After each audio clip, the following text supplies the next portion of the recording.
Coverage of the Rolex 24 at Daytona on David Land is brought to you today by Race 92 Racewear. Check out our 24-hour collection on the David Land tab. Link is in the description below.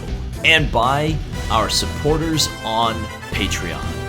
So, I did predict that the Cadillac streak would end. I did predict that it would be an Acura, but I doubted Wayne Taylor Racing, and that was my mistake.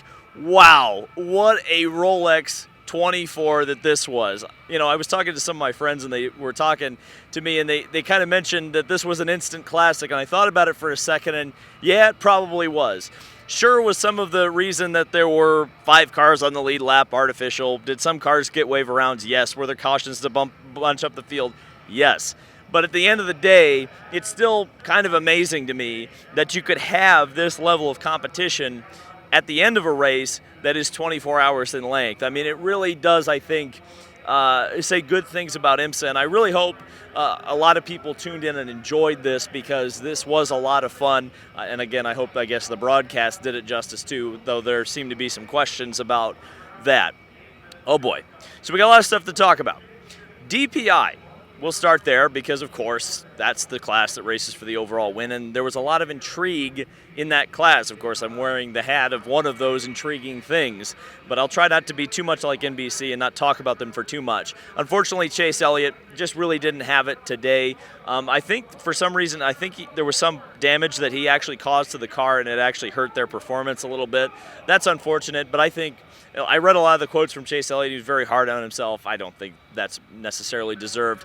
Jimmy Johnson was actually pretty close in terms of the pace to his teammates, and it really, I think, helped the 48 car. And I think their strategy with Johnson was kind of smart because they started him in that car. But again, Kamui Kobayashi, man, I don't know what else I can say about this guy. I keep talking him up, and I'm going to continue to talk him up, because I think he's really one of the most talented race car drivers in the world, probably one of the more underrated race car drivers in the world. He didn't quite get there today. It was second place for the number 48 Ally Bank Cadillac, but they made a race out of it, and that was something that I think should be celebrated. And I hope, by the way, that car returns for a few more rounds this year in the IMSA WeatherTech Sports Car Championship, because that was a lot of fun. Rounding out the podium was Mazda, which was a very big surprise, I think, for many of us, because Mazda was really nowhere, and then suddenly they were somewhere. And they were right in the hunt there at the end. And I don't know if you can really call it a BOP game or gamesmanship. I think it really was just they kind of positioned themselves to take advantage of the time at the end of the race rather than, race and hurt their car early on, which Mazda had struggled with in the past. We'll talk about the winner now, because Wayne Taylor Racing, this is, I think, their 3rd win in a row at the Rolex, and the fact that they did it with the Acura is just unbelievable. The dominance, I mean, I don't think it can be understated how dominant Cadillac has been in this event, and not even Roger Penske could beat that streak. Let's just consider that for a second when we're talking kind of the upper echelon of what it takes to win in sports car racing. The Wayne Taylor team at this event, I don't think I'll ever bet against them or doubt them again, regardless of what. They could show up here in a lawnmower, and I think they'd probably have a good opportunity to win this thing. And it's great to see Ricky Taylor, Elio Castroneves, Alexander Rossi, and Felipe Albuquerque take this win. That's a really strong team, and certainly a 4-driver deserving lineup. LMP2, it was a crayon car that won. Aero Motorsport, I'm so glad that car's going to get a Spark model now, right? It's going to get a Spark model. Aero Motorsports was here last year, and they seem to be way off the pace. So it's been a fantastic turnaround for them, and really I would say they were significantly underrated going into this race by yours truly, of course. I thought the 52 was just going to run away with things, and they didn't. Congratulations to Aero Motorsports. LMP3 wasn't nearly as bad as I think we maybe feared it was going to be, but unfortunately, once again, I made the wrong bet. I've been telling you this whole time that the 74 Ranch Resort Ligier, with that driver lineup that they had, was likely going to run away and hide from the field. And then at the last minute, I took Core Autosport and their recent prototype experience over that of Riley Motorsports, and it bit me. I should have listened to my gut. That driver lineup, which includes, of course, Oliver Askew and Spencer Pigot, 2 Indy Lights champions. I don't know how you could have bet against that one. I'm an idiot because they did a great job. That car looked so clean at the end of the race, too. And I can't remember one major incident or any incident, for that matter, that car was involved in.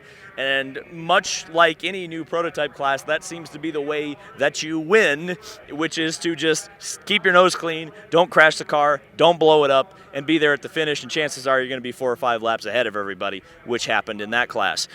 GTLM. This is the last GTLM race that will happen at the Rolex 24. Bittersweet for sure. Corvette Racing, number 3 car. Of course, I bet again wrong on the number 4. The number 3 car ended up winning that one. And I have to say that Risi Competizione was leading with a few minutes to go. And I thought if they did win it, it was going to be very appropriate because of the fact that Risi was a stalwart of what used to be the GT2 category, what now we know, of course, is GTE or GTLM.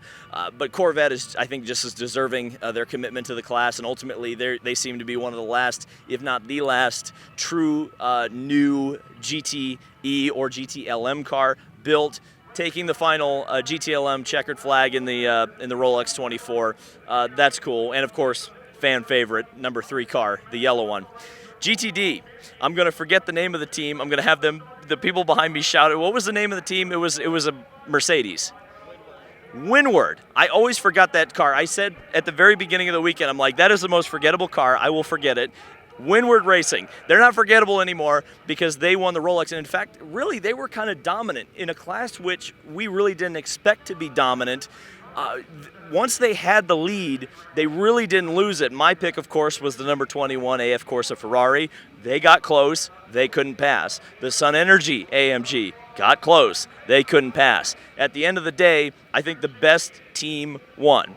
I guess we'll finish with this. There was a little bit of controversy, or maybe a lot of controversy, surrounding Ganassi Racing. Of course, that dramatic finish in which that seemed like they were chasing down the number 10 Konica Minolta Acura. Of course, then they got a flat tire.